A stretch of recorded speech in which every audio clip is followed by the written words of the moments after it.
Bonjour, je m'appelle Pierre Pfefferlet et je suis le directeur du service des sports Unilé PFL. Cette vidéo a pour but de vous transmettre durant cette période de confinement des informations, des conseils et des connaissances sur différentes activités physiques que vous pouvez pratiquer à la maison. Nous tenons cependant à ce que ces connaissances vous soient aussi utiles plus tard quand vous pourrez retrouver vos activités habituelles. C'est dans l'esprit du slogan des sports universitaires Lausanne, une activité physique réfléchie, que cette série de vidéos a été pensée. Aujourd'hui, je vais rendre visite à Monsieur Jean-Marc Giéron. Jean-Marc est directeur adjoint du service des sports et surtout un ami et un camarade de route depuis bientôt 30 ans. Il a été pendant longtemps Monsieur Gymnastique Artistique dans notre canton et notre pays. Au Sport Universitaire Lausanne, il est entre autres responsable de cette discipline ainsi que du domaine de la condition physique où il est à l'origine de notre concept de musculation qu'il a développé en collaboration avec Jean-Pierre Heger.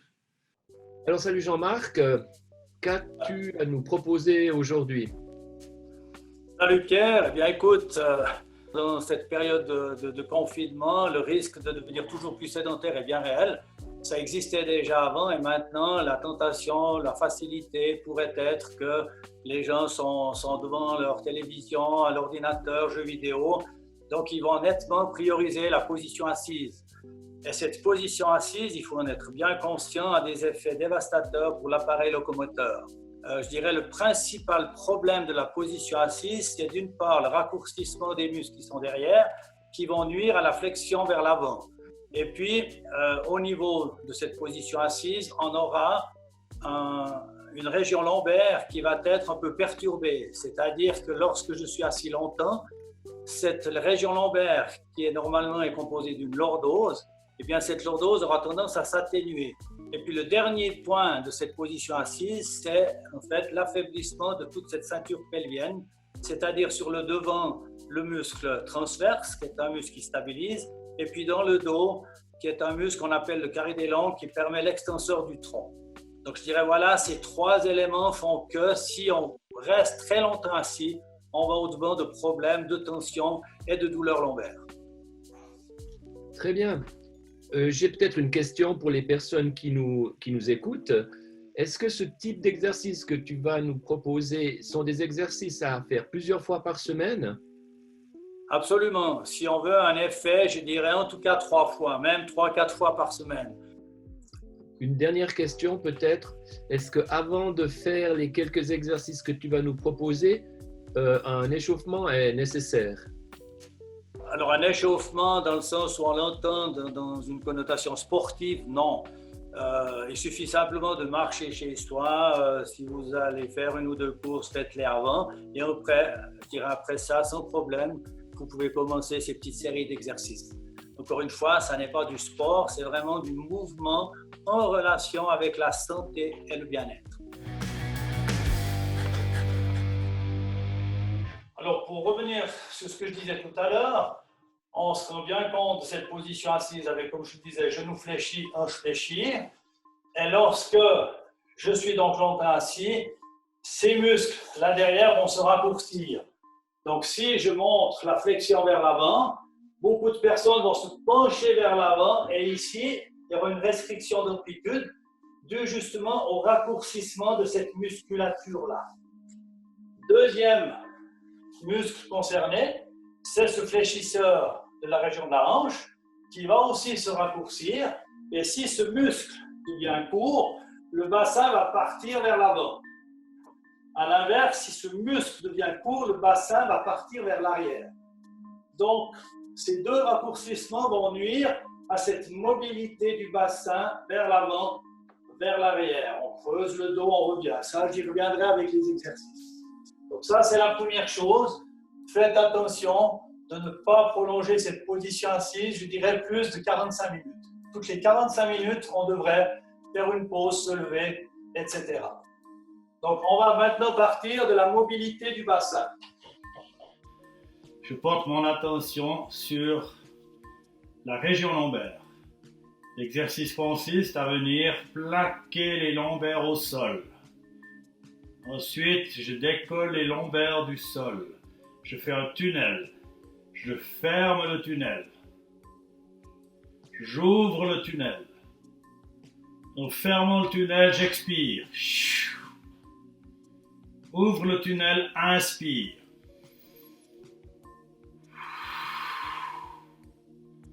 Des mouvements amples, lents, toujours calqués sur la respiration.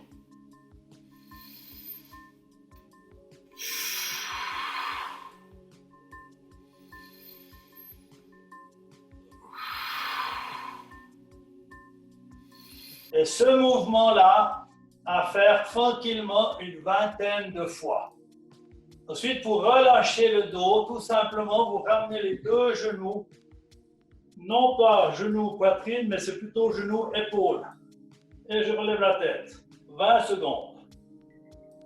Et on relâche. Ensuite, je vais me relever. Et là, je vais utiliser la chaise. Et là, je vais faire les actions directes contre cette problématique de la position assise, c'est-à-dire que je vais tendre une jambe. Je suis assis sur la partie avant de la chaise, je tends une jambe, j'inspire. Et en expirant, je descends gentiment vers l'avant. En fait, j'amène le buste.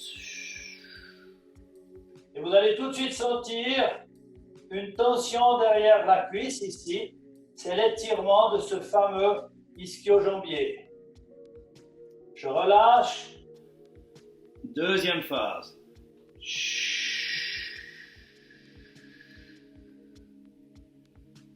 Inspire, troisième phase.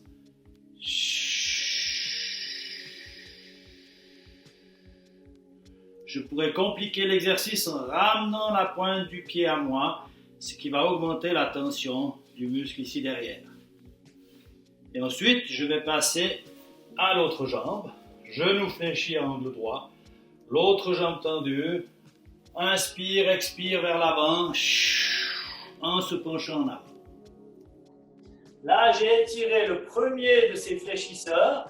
Maintenant, nous allons passer au deuxième, c'est-à-dire le fléchisseur de la hanche. Alors, je vais prendre la chaise comme appui au cas où il y a un déséquilibre.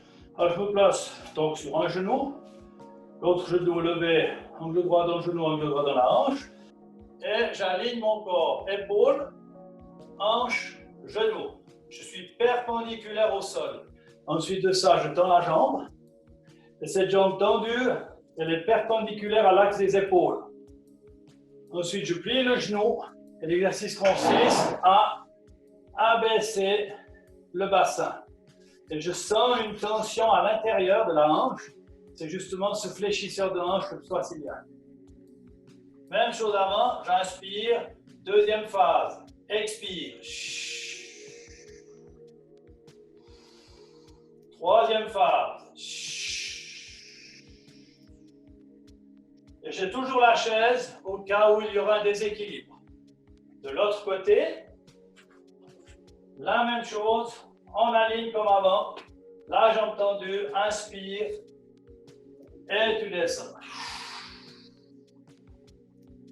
Alors suite à ces deux étirements qu'on vient de voir, on va maintenant entraîner la mobilité du bassin, le renforcement donc de la ceinture abdominale et la région lombaire dans un petit cycle d'exercices qui répond à notre concept de renforcement. Pierre, tu le connais d'ailleurs très bien. Et je répéterai ici deux principes fondamentaux. Le premier, c'est que lors de la même séance, je vais travailler les muscles agonistes et antagonistes. Donc si je fais les abdominaux, je vais faire la région lombaire. Et le deuxième principe, c'est qu'il n'y a jamais de renforcement sans étirement. Donc si je renforce les abdominaux, je vais les étirer après. Et idem pour la région lombaire. Je vais prendre place sur l'avant de la chaise, j'écarte les pieds. Je vais mettre les mains entre les genoux. J'inspire et je viens prendre l'extérieur des pieds et je lâche la tête. Je laisse faire la force de gravité, je lâche simplement le buste de la tête. Et toujours sur 3 expirations. Je sens très bien que ça étire cette zone-là. Pour des personnes avec une surcharge pondérale ou une obésité importante, il est parfois difficile de venir mettre les mains comme ceci. Alors là, vous pouvez simplement mettre les mains, vous les laissez là, Et puis, on laisse faire la force de gravité. Pour les autres, cette position-là, à l'extérieur des pieds. Mais attention, je ne tire pas. Je reste et je laisse faire la force de gravité. Je laisse tomber la tête. Et là, si l'amplitude est correcte, l'épaule devrait arriver à la hauteur du genou. Mais si on n'y arrive pas, c'est pas grave, on laisse faire. Vous quittez la position, les mains à l'intérieur, une main sur le genou, l'autre main sur l'autre genou, et à l'aide des bras, je me redresse gentiment dos rond. Là, je viens d'étirer la région lombaire. Maintenant, je vais renforcer la paroi abdominale. Je me place sur les genoux, les épaules au-dessus des coudes, donc bien sur mes avant-bras. Ensuite, je recule un pied, l'autre pied, en veillant à bien rentrer le nombril pour éviter de cambrer. Et je tiens la position 5, 10, 15, peut-être même 20 secondes. Quand je fatigue, je pose les genoux, je viens à plat ventre.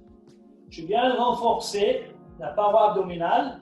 Je place les mains devant. Je me relâche.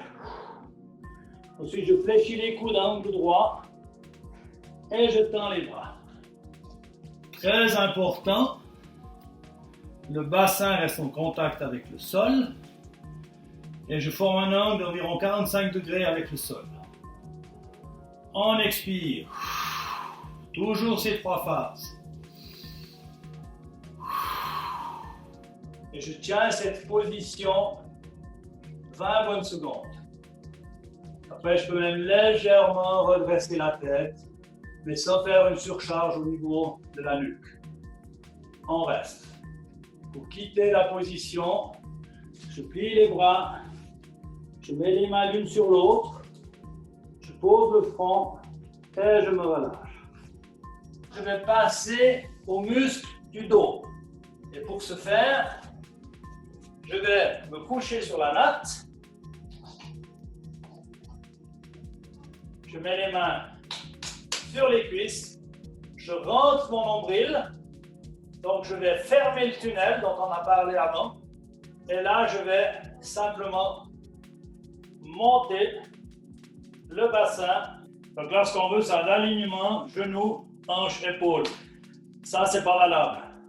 Là, rentrez le nombril.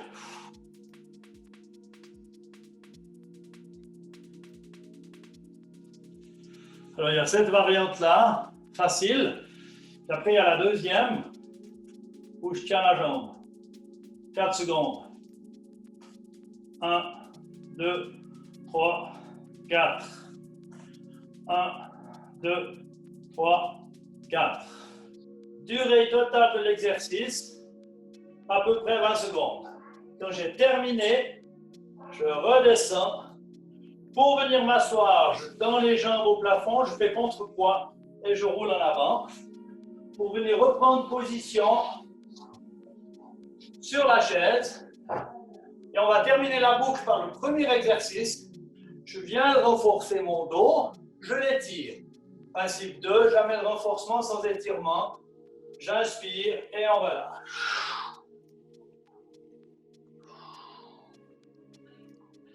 Bien lâcher la tête. Ensuite, j'enlève les mains comme avant. Les mains au-dessus des genoux. Tranquillement à l'aide des bras. Je me redresse, je relâche. Ça, c'est un cycle d'exercices qu'on appelle en musculation une série. Et comme j'ai dit avant, 2 à 3 séries à chaque entraînement. Si vous faites les exercices d'étirement du début, plus l'exercice de mobilité du bassin, plus cette petite suite, honnêtement, vous allez tout mettre de votre côté pour que cette position assise soit le mieux vécue possible. Mais je rappelle, il ne faudrait pas la tenir plus de 45 minutes. Donc, faites du mouvement, bougez. Je vous donne un conseil, si vous avez une imprimante, eh bien, ne la mettez pas à côté de l'ordinateur. C'est toujours bien de devoir se lever pour aller chercher, pour revenir.